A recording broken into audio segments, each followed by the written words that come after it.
Hello everyone, welcome to coding for dev. तो आज की वीडियो में मैं आपको बताऊंगा फंक्शनल कंपोनेंट सिर्फ क्लास कंपोनेंट में क्या यूज़ होता है। जैसे अभी तक मैंने आपको थोड़ा बहुत जितना भी आपको रिएक्ट में बताया, मैंने जेएसएक्स में आपको जितने भी बताया सब फंक्शनल कंपोनेंट थे। लेकिन एक इसमें क्लास कंपोनेंट भी होता है, जो कि जब इनिशियली रिएक्ट बना था तो वो पहले क्लास कंपोनेंट पे वर्क करता था। लेकिन उसमें इसके जो नए अपडेट आए उसमें हम फंक्शनल कंपोनेंट मैंडेटरी कर दिया है। अभी भी कुछ कुछ जो लेगेसी कोड होते हैं उनमें क्लास कंपोनेंट्स का यूज़ हो रहा है। लेकिन अभी जो आप इनिशियल सीख रहे हो तो अभी मतलब सब जगह फंक्शनल कंपोनेंट का यूज हो रहा है।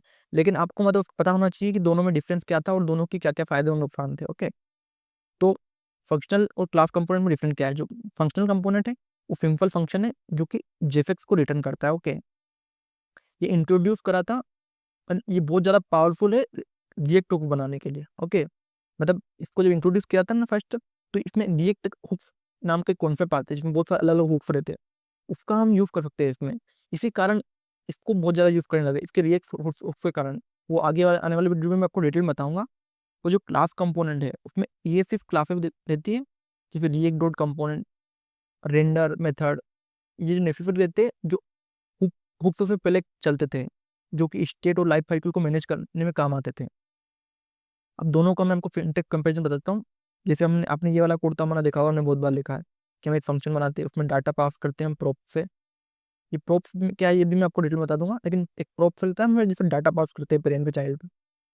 इसमें हमने H1 एलिमेंट बनाया, ये हमारा फंक्शनल कंपोनेंट। ओके, जो आपने देखा ही होगा, जो मॉडर्न वे में हम यूज़ करते हैं। जो पहले समय में ओल्डर वे में जो क्लास कंपोनेंट यूज होता था, उसमें जो क्लास कैसे होती थी, क्लास वेलकम एक्सटेंड, फिर एक कंपोनेंट बनता था और उसको रिटर्न की जगह रेंडर होता था।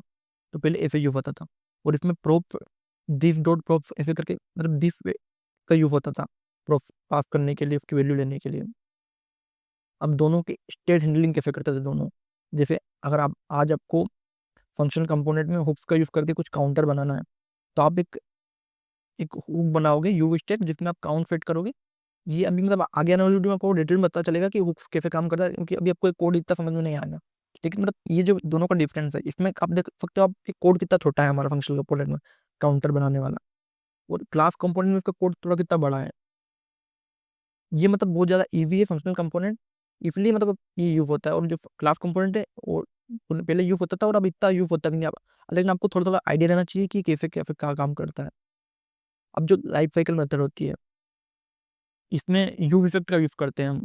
ये एक दूसरा हुक है। वो इसमें हम कम, वो जो आपने सुना होगा कंपोनेंट माउंट, कंपोनेंट अनमाउंट, ये लाइफ साइकिल मेथड का यूज होता था क्लास कंपोनेंट में।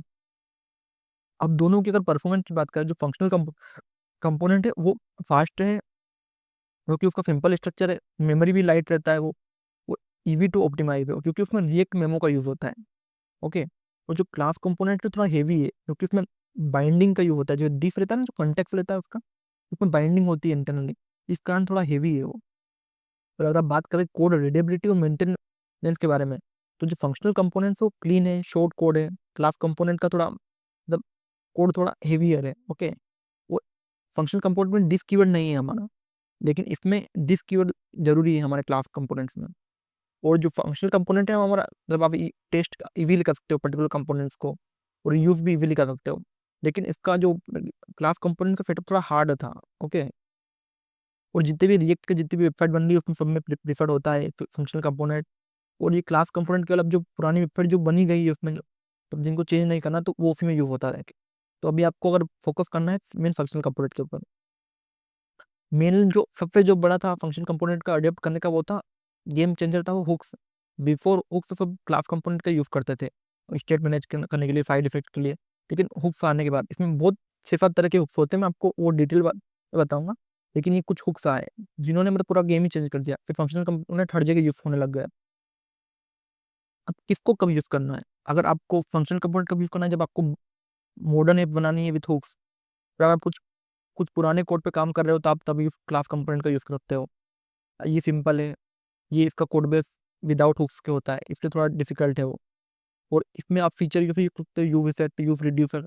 ये मतलब ये हुक्स बहुत पावरफुल हुक्स हैं, इनका यूज कर सकते हो। उसमें आपको जो ओल्डर लाइफ साइकिल मेथड है उनका यूज होता है।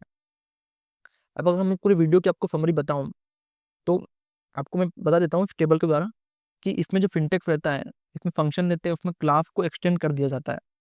इसमें स्टेट सपोर्ट करता है, इफ यूजिंग यूवी स्टेट, उसमें दिस कीवर्ड का यूज़ करके सपोर्ट करता है। इसमें लाइफ साइकिल मेथड सपोर्ट करती है यूवी इफेक्ट का मदद करके, उसमें कंपोनेंट डिड माउंट का यूज़ करके। इसमें दिस कीवर्ड नहीं होता फंक्शनल कंपोनेंट में, इसमें होता है।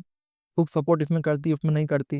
इसका कोड लेंथ शॉर्ट है, इसका लॉन्ग है, और इसका बॉयलर प्लेट भी थोड़ा बड़ा है। इसकी परफॉर्मेंस थोड़ी बेटर है, उसकी थोड़ी हेवी है। अगर आपको आज ऐप बनानी है तो आप फंक्शनल कंपोनेंट का यूज़ करें, और आपको पुरानी कुछ में काम कर रहे हो तो आप क्लास कंपोनेंट का यूज़ करें। तो रिएक्ट टीम हमेशा रिकमेंड करती है कि फंक्शनल कंपोनेंट का यूज़ करो।